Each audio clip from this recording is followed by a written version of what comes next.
What is going on, you guys? It is your boy Cyrus Obsidian here at Obsidian Games, here to bring you another episode of Local Diaries. So let us dive right on in.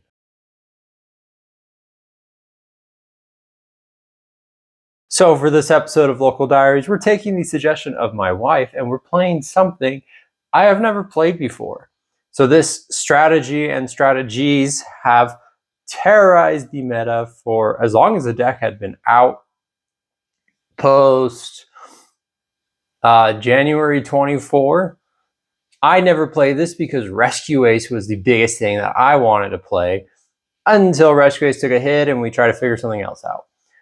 But we are going in and playing Snake-Eyes. So again, a strategy I have never played before, but is a strategy that we have heard far and few between, and it has terrorized the meta. So we're taking a crack at it to see how well it can do in today's meta as its own standalone mixed with two other strategies. So it's really just a pile deck of let's see what happens and go from there. So let me show you the deck profile and then we'll head to locals. All right, so I don't know how I feel playing this strategy, but we're gonna give it a crack. To start off, we are playing 2 copies of Snake-Eyes Flambear's Dragon with 1 copy of the Snake-Eyes Diabell Star. I think these are just pretty necessary for the deck. Playing 2 and 1 just lets you play through a lot of extension. And then the card that just came off the ban list to 3, playing 3 copies of Snake-Eyes Ash with 2 copies of Poplar, 1 Oak, and 1 Birch.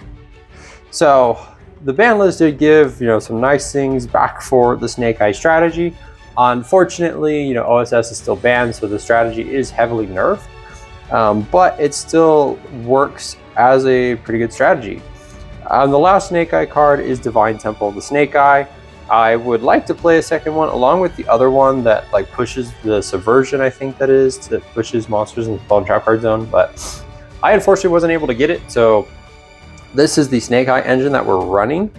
And then complementary cards for Snake-Eye, 1 Bonfire, and then 1 1-for-1, because all of these are 1s except for these 2.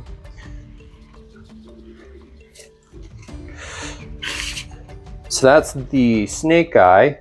The other strategy that we're playing, as you may have seen, is going to be the Fiendsmith strategy. We are playing 3 copies of Fiendsmith Engraver, 1 copy of Lacrima, 2 Tract, and 1 copy of Fabled Lure. So I think as the Fiendsmith engine, this is pretty standard. Losing Moon to the Closed Heaven does suck, but this strategy can still be played and still be utilized. Maybe not to its full capacity, but this still works. And I'm super excited to try it out. This will be my first time playing the Fiendsmith strategy at all. I've played against it several times, so we know how it works. The next strategy we're playing is the Millennium strategy. We're no stranger to it in 3 copies of Sengenjen, 2 Golem, and 2 Wedju. The Millennium and the Fiendsmith engine are both 7 cards apiece, so totaling 14. So we're seeing a high chance of opening one alongside of the Snake-Eye strategy, which is going to be pretty critical because we need as much gas to just push through whatever our opponent is playing with what the meta is right now. And this is a toolbox, lets us get into Zombie Vampire to mill, and just depending on what we have in hand, what we see engraved, this lets us play and just set up boards, which is really, really good. The last bit is non-engine and hand traps. We are playing 3 copies of Fulos, the Necessary Evil, 3 copies of Ash Blossom, 3 copies of Imperm, 2 copies of Ghost Spell, 1 copy of Nibiru, and then 1 Call by the Grave, to round up the total to 41 cards for this deck. I think 41 is just the sweet spot for this. If we had the Subversion, we would probably drop this Called By, but I think Called By is just one of those necessary cards right now. It just hits so much in the grave, just like a Bestial would, but just a little bit more. For the extra deck, we're playing 1 Lacrima and 1 Snake-Eyes Doomed. So we're not playing Desiree because I find that Lacrima is just a little bit better to end on the DGD Wave High King Caesar. This card is just really cracked, being able to just stop 2 summons. Paired with Lacrima is just really good. The Snake-Eye's Doomed going first or second is awesome because this helps us get into the one of the two, either being Photon Lord or Zombie Vampire. I like playing this card because we actually can end on a board with Zombie Vampire, Wave King Caesar, ability to go into SP, and just being able to play around with a lot of non-engine, which is really cool. But that's just experimenting. I said the same thing about Sofa Chord, and like the deck popped off 2 games, I think. But we'll see how well we were able to pilot this strategy. And the last bit are links. The ban list also gave us Link Karibo back, which we saw in our Rescue Ace profile. I love this card, so fun. We're playing 1 Requiem, playing 1 IP Masquerena, 1 Fiendsmith Sequence, 1 SP Little Knight, 1 Hita, 1 Promethean, 1 Zeolantis, 1 Amblo, and 1 Raging Phoenix. Because we can still do the whole Zeolantis, Pyro, Raging Phoenix, Promethean line that's just really good at closing out games. A lot of the times we don't need to, but it's still there if we actually need to do it. So that's it for the extra. The side, I had a hard time going through the side, but I settled on 2 copies of Fantastical Dragon Phantasmate and 3 copies of Droll to hit the Yummy matchup, the Mitsu matchup. Again, with Yummy, I've seen a lot of Sky Striker players, so like playing this to just draw into more engine to kind of help us break their board, even though most of the times they'll let us go first. And complementing it, we are playing 3 copies of Raigeki with 1 Duster to help us break boards, and then 3 copies of Dark Ruler. I definitely like the Dark Ruler inclusion, because if we're able to just draw enough, or even just Dark Ruler and then combo off, the deck's really solid. And then last but not least, 3 copies of Evenly, because I would much rather prefer when going into a game 2 after a loss, we're siding in Drolls or the Phantasmes. These are primarily for when we go second to help us just break their board. Because most of the times, the Fiendsmith Snake-Eye Millennium engine is enough to just push through a lot of what their interruptions might be. And this is just like the cherry on top to help us just even break through it even further, depending on what the matchup is. But yeah, that is the profile. Let's head to locals with our first run of Snake Eyes. All right, round 1, we play against the branded structure deck, and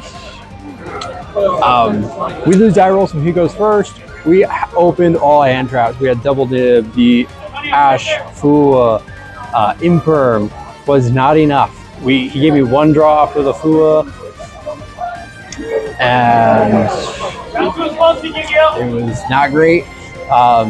Wasn't enough. We drew Sing Genjin for turn, and then Fiendsmith Engraver, I think. And so we did that combo. We loads off Zombie Vampire. He banishes it with Mirror Jade. We go Engraver. We somewhat trying to go into that board, but I'm like, he still has Mirror Jade. It's like, I kill it, it destroys my board, and he OTKs me anyways because I'm at 4,000. So I mean, we played it safe. It just wasn't the best. Game 2, we went into Photon Lord, going first, just to avoid Nib, because I was very afraid that he had Nib into the combo, and just, again, still learning to play the deck. First time playing Snake-Eye, Fiendsmith, Millennium. We know Millennium. This is also my first time playing the Fiendsmith engine too. So like, we're still learning the little ins and outs, how we should layer things and all that. But we just weren't able to establish a great board. He was able to just play through it with the new quick play, which is insane, might I add. So excited to play this deck later next week. And then, yeah, we went into a little grind back and forth, but he was able to take it. With the extra deck being so tight, there's like spots that I want things for, but like I don't have the slots for it. So that's what I get for playing 3 different engines. But we take an L for round 1. Round 2 was posted, so we're gonna go to round 2 and see what we can do there. Round 2, we play against White Forest. We win die roll, go first. We open up Millennium. Didn't see a single Snake-Eye off the mills on Vampire, so we went Vampire, Vampire, SP, Ghost Bell, pass. Yeah, playing against White Forest, so it was just all gas, like, we need Droll. So game 2, we decided Droll. We go first. Again, we see all Wedju, all Millennium. I'm like, this is great. If I wanted to play Millennium, I would have just played Exodia. But we did get into Snake-Eye combo. It just sucked that we lost double Poplar. We hit, because we opened with a Poplar. We could have normaled it, but we wanted to save our normal. And we used it to put itself in the scale off of Wedju. We hit our second Poplar and Ash. I was like, oh, that sucks. But we were able to calm off a little bit, but we hit from his deck, Black Goat last. He Black Goat last to Flambeard, which stopped me from getting putting IP onto the board, and just, yeah. And then he Salesman calls roll, and it's like, oh, cool. I guess we're gonna play anyways. But we had double Ash Blossom. Gotta remember to be like specific with that. Yeah, we saw no Fiendsmith this time, and just, yeah. Paying the 4,000 does suck, but I mean, what's life points matter anyways if you set up an oppressive board? He also did stop my Promethean too with Black Goat again. He had the one of talents to take my Photon Lord. Yeah, it was sad. So we're 0-2, 2 more rounds. So honestly, like, for a deck challenge, I think we're doing okay with the deck. Any Snake-Eyes players can tell me, he's calling you. Any Snake-Eye players can tell you like how well I'm doing for any of you that are out there that watch this. But yeah, like, we're trying. Sometimes some decks just need to stay dead. Round 3, we play against Yummy Blue Eyes. We lose die roll, he goes first. He's able to set up board through Nib and Ash. We did our best to try and play through it, but all we saw was Fiendsmith. And he took game 1. Game 2, similar situation. We opened up Fiendsmith. We did open up Snake-Eye's Diabell Star and Snake-Eye's Flambeard. What's that gonna do?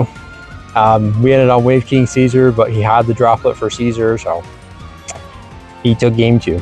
We didn't see any Snake-Eyes. We saw the Millennium Engine, but he already had like full board with Yummy Blue Eyes. So, I mean, and that was through Nib and Ash again, which is crazy. And so he took it, and we dropped. So I say some decks should just stay dead. Any next 3 on the night for a challenge? Sofa Court did better. Oh man, I don't even know what to change with the deck. First time playing it through. Yeah, might opt for Upstart Goblins. I don't know. But that's it for this Local Diaries, everyone. Like, comment, subscribe, share with a friend. Let me know what you guys think of this version of the deck, what I should change if there's anything, or if you'd like to see me play something else, let me know. But we'll pass it over to you.